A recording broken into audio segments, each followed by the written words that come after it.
So you were hearing a moment or two ago about new labelling guidelines for businesses, cafes, restaurants, hospitals. These guidelines come into force in a few weeks' time. Should make it easier for families with members who are living with a food allergy. You're going to hear now from Kate Hardy. Kate's from Pudsey in West Yorkshire. She's author of Can I Eat It? Hi, Kate. Good evening. Hello. How come you came to write this book? What was the driving force? What happened was my little boy was really kind of unwell in himself when he was about 14 months old. This went on for several months, various trips back and to the doctors, and eventually we had a blood test done, and it revealed that he had celiac disease. And so from that moment on, I had to follow a strict gluten-free diet with him. Which means what? What has to be avoided? All gluten, so literally no wheat, barley, oats or rye, not even a crumb of bread. There can be no cross-contamination. It's a serious autoimmune disease, and it's a lifelong disease, and it can only be managed with a strict gluten-free diet. How big were the changes then that you had to make for a 14-month-old youngster after this diagnosis? We went through, it was a bit of a roller coaster in a way, because when we got the diagnosis, he had to change diets immediately. We had a separate preparation area for him, separate toaster. We had a separate cupboard with all his gluten-free products in. So it was a kind of a change for the whole family, to be honest. You have other children, clearly. Yeah. Were they affected too by the disease? They're very young. William has an older sister, just 1 year older, and we have a younger child who's just turned 2.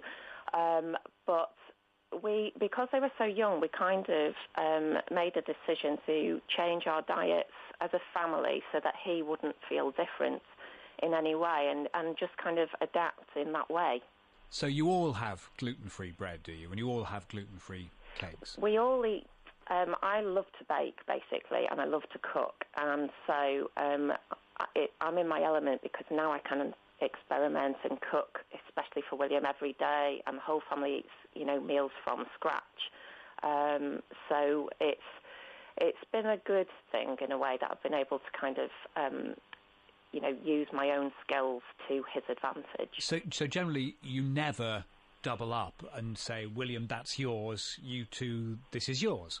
No, I think it's really important to try and rationalise things. Yes, he has an autoimmune disease, but also we'd like to try and make him feel exactly the same as everybody else in the family.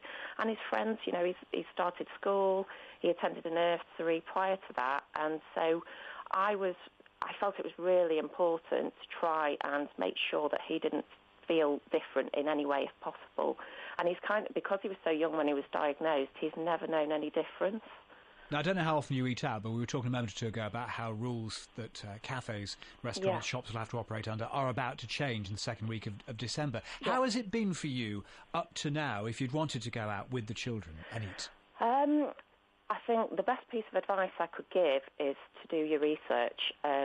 We wouldn't ourselves just walk into a restaurant and decide we could sit down. I think it's all in the preparation. So I personally would either look up some information online, check out the restaurant, ring the restaurant, speak to the staff, and just basically build up some reassurance and trust.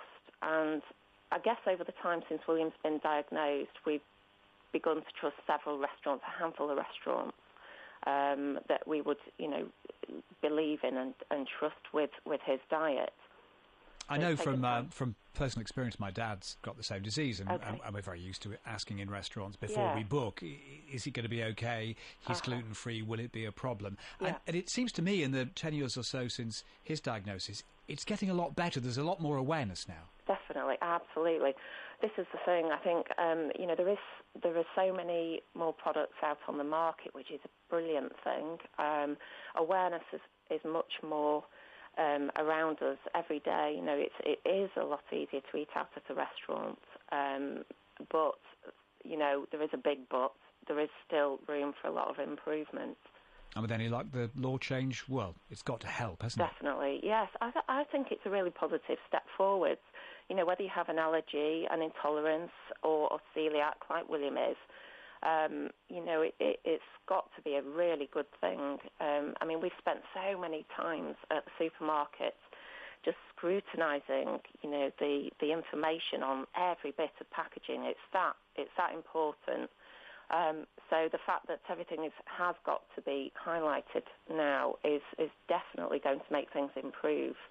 Thanks a lot, Kate. Kate Hardy is from Pudsey. The book is called Can I Eat It? She was prompted to write it after her 14-month-old son, William, was diagnosed with celiac disease. The law's about to change from the 13th of December. Those with celiac and 13 other allergies or autoimmune illnesses can expect full information at any food preparation establishment, be they a cafe, restaurant, hospitals even. Your thoughts and your comments very welcome. Here's the text, 81333. Start your message, Mark. It's mark@bbc.co.uk if you prefer to send an email.